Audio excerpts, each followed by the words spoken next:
Like, no, Debbie, I'm not.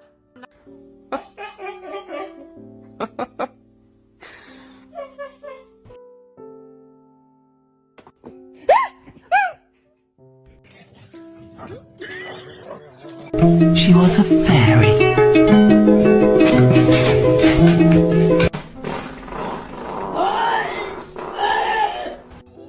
There you go.